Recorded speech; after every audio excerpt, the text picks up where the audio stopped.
Hello दोस्तों, कैसे हो आप लोग। आई होप आप सभी अच्छे और मजे में होंगे। मेरा नाम है भारती। आज की इस वीडियो में हम लोग क्या पढ़ने वाली हैं। आज की इस वीडियो में हम लोग बायोलॉजी का एक टॉपिक, उस टॉपिक का क्या नाम है, उस टॉपिक का नाम है कंपोजिट फिश कल्चर। अब देखो ये कंपोजिट फिश कल्चर होती क्या है। तो सबसे पहले हम लोग फिशिंग समझ लेते हैं कि आखिर हम लोग फिशिंग करते क्यों है, आखिर फिश का जो हम लोग एग्रीकल्चर करते हैं या फिश की जो फार्मिंग करते हैं वो करते क्यों है। तो देखिए हम लोग जानते हैं कि हम लोग को डाइट में प्रोटीन चाहिए रहता है। तो प्रोटीन और फैट की जो हम लोग की जो नीड है उसको ये फिश पूरा करता है। तो इसलिए हम लोग उसको अपने डाइट में या अपने फूड में उसको लेते हैं। ठीक है, अब देखो फूड फिश जो है, हमारा पॉपुलेशन बढ़ते जा रहा है तो लोगों की डिमांड बढ़ती जा रही है। तो इसलिए क्या कर रहा है कि हम लोग ऐसा सोच रहे हैं कि कम से कम जगह पर हम लोग क्या कर सके, ज्यादा से ज्यादा क्या यील्ड को प्रोड्यूस कर सके। तो इसलिए हम लोग क्या करते हैं, इसलिए हम लोग करते हैं कंपोजिट फिश कल्चर। अब देखिए कंपोजिट फिश कल्चर होती क्या है। तो कंपोजिट फिश कल्चर को हम लोग एक और नाम से जानते हैं। उस नाम का उसका क्या नाम है, उसका नाम है पॉलीकल्चर। सो कंपोजिट फिश कल्चर को हम लोग पॉलीकल्चर के नाम से भी जानते हैं। अब देखो इसका मतलब क्या होता है। देखो जैसे देखो एक ही वाटर बॉडी है और उस पे हम लोग ढेर सारे मछलियां कर रहे हैं, मतलब मछलियां का प्रोडक्शन कर रहे हैं। तो वो क्या होता है, वो होता है कि उससे क्या होगा ना कि ज्यादा से ज्यादा लोगों तक ज्यादा यील्ड होगा, फिर ज्यादा यील्ड होगा मतलब ज्यादा पैसे आएगी। ठीक है, growing different types of fish in the same water source to maximise productivity. Growing different types of fish. अब हम लोग जानते हैं कि जैसे कि अगर हम लोगों को स्वेटर लेना है तो स्वेटर भी अलग अलग तरीके की होती है। उसको हम लोग कलर देखते हैं, फिर उसका डिजाइन देखते हैं, उसके बाद खरीदते हैं। और क्यों, क्योंकि सबकी अपनी अपनी कुछ चॉइस वगैरह होती है, अपनी अपनी सबकी सबका अपना अपना मन पसंद होता है। ठीक है, ठीक वैसे फिश जो होती है, किसी को एक अलग तरीके का फिश खाने में अच्छा लगता है, किसी को अलग तरीके खाने में अच्छा लगता है। तो क्या करना है हम लोगों को, क्या करना है हम लोगों को, हर लोगों को उसका जो डिमांड है उसको फुलफिल करना है। तो इसलिए क्या करना होगा, हम लोगों को अलग अलग तरीके का क्या करना होगा, फूड का प्रोडक्शन करना होगा टू मैक्सिमाइज प्रोडक्टिविटी। बट यहाँ पर क्या है, इन द सेम वाटर बॉडीज। अब देखो सेम वाटर बॉडीज में बोला जा रहा है कि अलग अलग तरीका का मछली को पैदा करना, मतलब उसका फार्मिंग करना। तो ये कैसे हो सकता है, क्योंकि हम लोग जानते हैं कि अगर कोई बड़ी मछली रहती है तो वो छोटी मछली को खा जाती है। अगर हम लोग एक ही वाटर बॉडीज में अलग अलग तरीके का मछली रखेंगे तो हो सकता है कि एक मछली दूसरी मछली को खा जाए। ठीक है, तो ये एक थोड़ा सा एक ये क्वेश्चन आ जाता है कि एक ही वाटर बॉडीज में कैसे हम लोग अलग अलग तरीके के मछलियों को उसका फार्मिंग कर सके। Fishes are selected based on their feeding zone to ensure efficient use of resources. अब देखो यहाँ पर क्या किया जा रहा है कि यहाँ पर एक वर्ड है फीडिंग जोन, मतलब कि अलग अलग मछली का अलग अलग फीडिंग जोन होता है और वो मछली मछली उसी जोन में रहती है। मतलब जैसे देखो ये एक तालाब है, ठीक है, और इस तालाब में मैंने ढेर सारा मछली डाला है। अब देखो कुछ ऐसी मछली होगा जिसका फीडिंग जोन ये होगा, तो वो मछली यहाँ पर रहेंगे। ठीक है, ये सारी मछलियां हैं तो वो मछली यहाँ पर रहेंगी। किसी का जो फीडिंग जोन है वो बीच में होगा तो वो मछली यहाँ पर तैर रही होगी या वहां पर वो रहती होगी।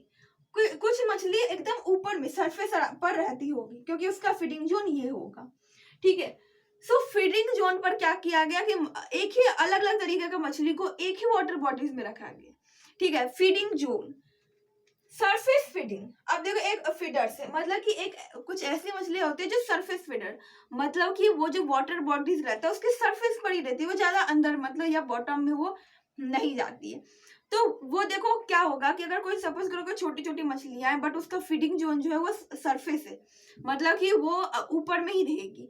तो अगर कोई बड़ी मछली जो नीचे रहेगी वो ऊपर नहीं आएगी, क्यों, क्योंकि उसका फीडिंग जोन ऊपर में नहीं होगा, तो वो वहीं पर रहेगी, छोटी मछली ऊपर ही रहेगी।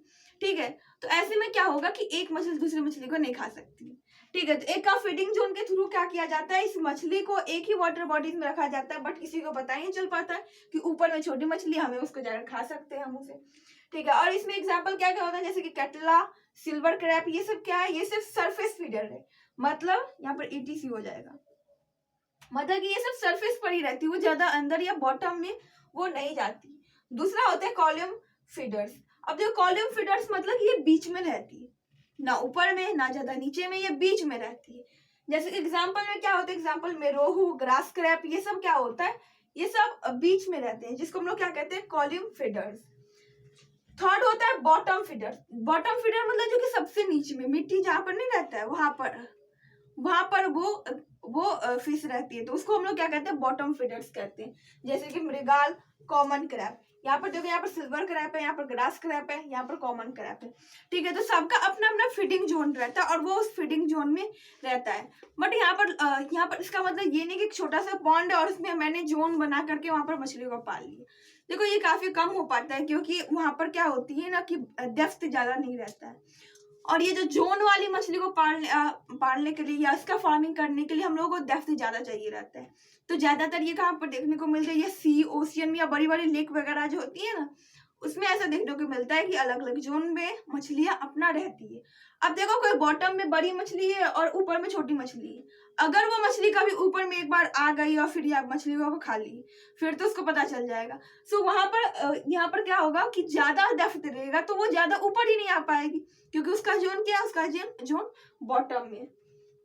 ठीक है, अब देखो हम लोग ये फिश की फार्मिंग करते क्यों है, कि हमने एक तो जानना कि लोगों को चाहिए रहता है वो, तो उसके लिए हम लोग उसकी डिमांड्स को फुलफिल करने के लिए हम लोग फिश की फार्मिंग करते हैं। बट इससे हम लोगों को क्या फायदा, लोग की डिमांड तो फुलफिल हो गया, बट उससे हम लोगों को क्या फायदा। तो हम लोगों को उससे क्या फायदा होती है, पहला तो मोर यील्ड, ज्यादा यील्ड होता है लोगों को। जो लोग सपोज करो कि अगर फिशेस वगैरह को नहीं खाई जाती, तो देखो सब लोग दाल चावल खाते हैं, ठीक है, तो दाल चावल ज्यादा खत्म होती है। ठीक है, तो यहाँ पर एक पहला कि मोर यील्ड होता है, दूसरा कि पहला जो किया जाता है वो होता है इकोनॉमिक बेनिफिट। हम लोग क्यों करते हैं इकोनॉमिक बेनिफिट, अभी देखो अभी के टाइम पर कोई भी अगर कोई काम शुरू करता है तो वो सबसे पहले यही देखता है कि उसमें मेरा फायदा होगा या नहीं होगा। देखो जैसे कोरोना के टाइम में मास्क हर जगह बिक रही थी, क्यों, क्योंकि मास्क का यूज ज्यादा था। तो लोग वही ढूंढता है कि कहाँ पर किस सेक्टर में काम किया जाए जिससे कि क्या हो कि हम लोगों को इकोनॉमिक बेनिफिट हो। तो फिशिंग एक ऐसा है, क्योंकि फिशिंग हर लोग, ज्यादातर लोग क्या करते हैं, फिश खाते हैं। सो उसका डिमांड होता है और उसके डिमांड्स को अगर हम लोग फुलफिल करेंगे तो ऑब्वियसली मनी मिलेगा हम लोगों को। सो दूसरा इकोनॉमिक बेनिफिट करते हैं। Third, employment. अब देखो मैंने एक बड़ा सा पॉन्ड बनाया, उसमें मछली रखे, तो मछली को खाना डालने के लिए, सब काम को करने के लिए क्या चाहिए रहेगा, हमको लेबर चाहिए रहेगा। और अगर हम लोग लेबर रखेंगे तो क्या होगा, लोगों को एम्प्लॉयमेंट मिलेगा, मतलब लोगों को जॉब मिलेगा, तो एम्प्लॉयमेंट होगा। ठीक है, उसके बाद सस्टेनेबल रिसोर्स होगा। ठीक है, आई होप कि आप लोग समझ में आ गया होगा, ये वीडियो आप लोग के लिए यूजफुल रहा होगा। अगर वीडियो पसंद आए प्लीज वीडियो को लाइक कीजिएगा और अपने मेरे चैनल को सब्सक्राइब करिए। Thanks for watching.